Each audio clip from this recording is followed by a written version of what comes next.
Hello, नमस्कार. मी लक्ष्मी. सर्वांचं मनापासून स्वागत आहे. सर्वांना श्री स्वामी समर्थ. आणि एका गॅसवर मी ठेवले बटाटे उकडायला, तर एका साईडला मी ठेवले दूध गरम करायला, एका साईडला ठेवले मी चाय करायला. तर रात्री साबुदाणे भिजवत ठेवलेत. साबुदाण्यानं मोकळे करून घेते आणि दुसऱ्या ह्याच्यात काढून घेते, थोडंसं जेवढं लागतं तेवढंच. आणि बटाटे इथं उकडतात तोपर्यंत मी मस्तपैकी चाय पिते आणि कार्तिकला दूध देते. तर मी बटाटे उकडायला ठेवले आणि साबुदाणे मिक्स करून घेतले, म्हणजे सुट्ट करून घेतले. तर बनवणार आहे आज मी साबुदाणे वडे बनवणार आहे. तर रात्री दही लावले. साबुदाणे वडे करण्यासाठी शेंगदाण्याचं कूट तर पाहिजे. बघते तर संपले. तर मी काल जाऊन बाजार सगळा भरून आणले ना, तर शेंगदाणे तसं पण मला शेंगदाण्याचं कूट करायचंच आहे. तर लागलंच आता शेंगदाणे भाजून घेते आणि जाडसर हे वाटून घेते पहिले. तर मला जेवढं लागतं तेवढं तात्पुरतं मी करून घेते. आणि हे बघा, थोडंसं मूठभर घेतलं शेंगदाणे आणि जाडसर वाटून घेतलं आणि मिक्स करून घेते. आणि त्याच्यात काय काय टाकते बघा. मिक्सरमध्ये ना मिरची बारीक करून घेतली पेस्ट, आणि ते पण टाकलं. आणि परत शेंगदाण्याचं कूट आहे ना ते करून टाकलं. पहिले जाडसर वाटलेलं, त्याच्यानंतर बारीक वाटलं आणि मिक्स करून घेते. चवीपुरतं मीठ टाकून घेते. आणि बटाटे चांगले शिजले आणि साल काढून घेते आणि ना खिसून घेते. हे बघा, आणि जेवढं लागतं तेवढं खिसून घेते आणि साबुदाण्यामध्ये टाकते आणि मिक्स करून घेते. हे बघा, आणि चांगलं एकजीव करून घेते, काढून घेते. आता चमच्याने करण्यापेक्षा आपला हातच लय भारी, त्याच्यासाठी मी हातानेच करते. आणि छानपैकी छोटे छोटे गोळे करून घेते. हे बघा, आणि जेवढं होते तेवढं पटापट गोळे करून घेते. पहिले गोळे करून घेते, नंतर मग तेल तापवते. ही रेसिपी कशी वाटली नक्की मला कमेंटमध्ये सांगा. तर बनवते चांगलं, सकाळचा नाश्त्याला होऊन जाते. आणि म्हणून सकाळच्या नाश्त्याला बनवणार आहे. तर मी रात्री दही लावलेली. साबुदाणे वडे आणि दही आजचा बेद असणार आहे नाश्त्याचा आमचा. तर वडे साबुदाणे वडे करून झाले माझे. तर राहिलेलं आहे ना ते फ्रीजमध्ये ठेवते. 3 बटाटे राहिले आणि थोडंसं साबुदाणा राहिलेलं आहे मिक्स केलेलं, ते संध्याकाळी मग करायला होईल. आणि कढई घेतली, कढईत आता भरपूर असं तेल टाकलं आणि वडे करून घेतले. आणि वडे तळताना मी कसं करते बघा, तेलात सोडलं, त्याच्यानंतर एक टोपलं घेते. टोपल्यात जाळी ठेवली वरती छोटीशी, ते पुरण वाटायची जाळी आहे. तेल सगळं नितळून खाली पडणार त्या हिसाबने. आणि प्लेट आहे, त्या प्लेटमध्ये पहिले काढून घेते.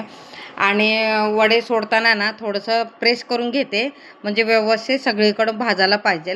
पहिले गरम फास्टमध्ये होतं आणि वडे सोडल्यानंतर ना मी बारीक केलं बरं का, बारीक गॅसवर तळून घेते. तर कशी झाली रेसिपी मला नक्की कमेंटमध्ये सांगा. आवडलं असेल तर लाईक जरूर करा.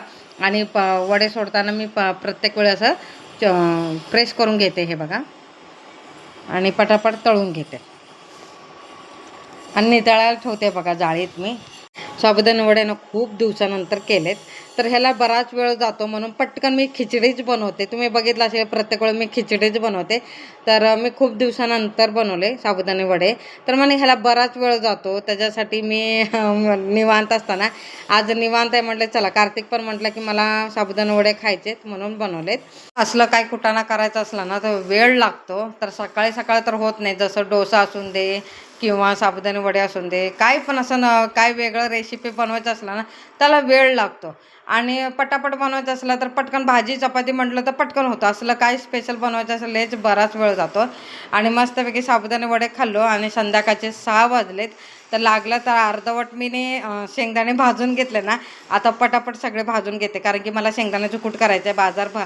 शेंगदाण्याचे कूट तर माझं संपलेलं, बाजारमध्ये शेंगदाणे भरपूर आणलेत. म्हटले चला शेंगदाणे भाजून घ्यायचं आणि शेंगदाणे कूट करायचं. आणि त्याच कढईत आहे ना मी तेल टाकून घेते आणि सांडगं भाजते. आणि बनवणार आहे संध्याकाळी सांडगं, चपाती आणि भात बनवणार आहे. तर बघा, सांडगं छानपैकी भाजून घेतलं आणि त्याच्यानंतर भरपूर असं कांदा आणि भरपूर असं टमाटर बारीक चिरून घेते. जेवढं बारीक होईल ना तेवढं चिरून घेते. आणि कारण की सांडग्याची भाजी करायची आहे. आणि कांदा आणि टमाटर चिरून झाला ना तर लसूण आणि आलं दोन्ही टेचून घेते. मिक्सरमध्ये बारीक न करताना टेचून घेते खलबत्त्यामध्येच. मला पण ना सांडग्याची भाजी खूप आवडते. आणि कोणाकोणाला सांडग्याची भाजी आवडते मला नक्की कमेंटमध्ये सांगा. तर सांडगं मी घरातच बनवते, मी काय विकत आणत नाही, काय नाही. गेल्या वर्षी बनवले, ह्या वर्षी बनवायचं आहे. मुहूर्त नाही निघाला, आता कधी मुहूर्त निघेल माहीत नाही आता. तर सगळं भरून ठेवले आणि सांडगं संपले माझं, थोडंसंच राहिले. तर त्याच्यासाठी आता कधी मुहूर्त लागेल माहीत नाही. तर असो, जेव्हा मला वेळ भेटेल तेव्हा मी करेल. तर छानपैकी सांडगं भाजून बाजूला केलं. तुम्ही बघितलं ना खलबत्ता टेचताना ना वरचं दांड आहे ना ते तुटलं माझं अचानक. खलबत्ता चांगले आहे, रॉडच तुटलाय. 2 तुकडे झाले त्याचे. तर खालचं तर उपयोगी होईल, जेवढं होईल तेवढं उपयोगी करायचं. कढई घेतली, कढईत छानपैकी तेल टाकलं आणि राई टाकलं, सॉरी जिरं टाकलं. त्याच्यानंतर आलं लसूण पेस्ट घातलं, कढीपत्ता टाकला आणि कांदा आणि टमाटर टाकून घेते. चांगलं भाजून घेते आणि एका साईडला ना गरम पाणी करायला ठेवलं हे बघा. आणि छानपैकी भाजून घेते हे बघा. आणि त्याच्यानंतर सगळे मसाले टाकते. हळद, धना पावडर, गरम मसाला, त्याच्यानंतर गोडा मसाला आणि लाल तिखट हे सगळं टाकून घेते. त्याच्यानंतर गरम केलेलं पाणी ना तेच टाकणार आहे. तेल सुटेपर्यंत छानपैकी भाजून घेणार आहे हे बघा. छानपैकी असं भाजून घेते आणि त्याच्यानंतर तुम्हाला दाखवते बघा. तर तेल सुटलं, त्याच्यानंतर भाजलेलं सांडगं टाकते आणि एकजीव करून घेते आणि गरम पाणी टाकून घेते. कशी वाटली सांडग्याची भाजीची रेसिपी मला नक्की कमेंटमध्ये सांगा. गरम पाणी टाकले ना, त्याच्यानंतर आता झाकण लावून ना उकळायला ठेवते. त्याच्या अगोदर आहे ना मीठ टाकलं नव्हतं, मीठ टाकून घेते आणि पाणी तर आटलंय. अजून एकदा मिक्स करून घेते आणि शिजलंय, हाताने बघायचं शिजलंय का म्हणून. मला तर नाही शिजलं असेल थोडंसं परत पाणी टाकायचं. तर माझी चपात्या झालेत, भात पण तयार झाले आणि भाजी पण तयार झाले. राहिले फक्त 2 भाकऱ्या, कारण की संध्याकाळचं भाकरी खातो. कार्तिकला आवडत नाही.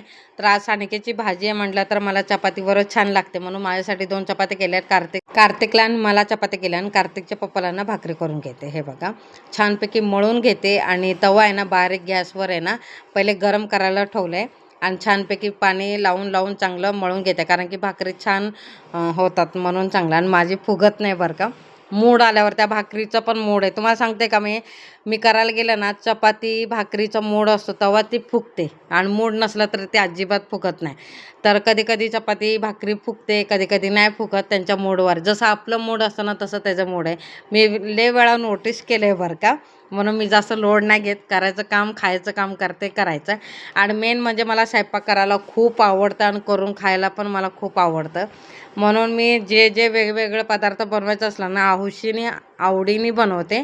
तर मला ते आवडतं करायला पण आणि खायला पण आणि करून खायला पण आवडते. माझ्या कार्तिकला ना भाकरी अजिबात आवडत नाही, चपात्या खूप आवडतात. गुरुवारचं सोडलं ना, म्हणजे जेव्हा जेव्हा माझा किंवा कार्तिकच्या पप्पाचा उपवास असेल ना तो दिवस सोडला ना तर बाकीचे दिवस संध्याकाळी ना माझी भाकरी आणि चपाती दोन्ही पण असतात ते. आणि कोण कोण असं करतं मला सांगा. शेवटची भाकरी उरलेलं पीठ आहे ना ते भाकरीवर टाकतात किंवा फेकून टाकतात किंवा परत डब्यात टाकतात. असं कोण करतं मला सांगा. मी डब्यात न टाकताना परत भाकरीवर टाकते मी. कोण कोण करते मला नक्की कमेंटमध्ये सांगा. आजचा व्हिडिओ तुम्हाला आवडला असेल तर लाईक शेअर सबस्क्राईब करा. सगळ्यांना श्री स्वामी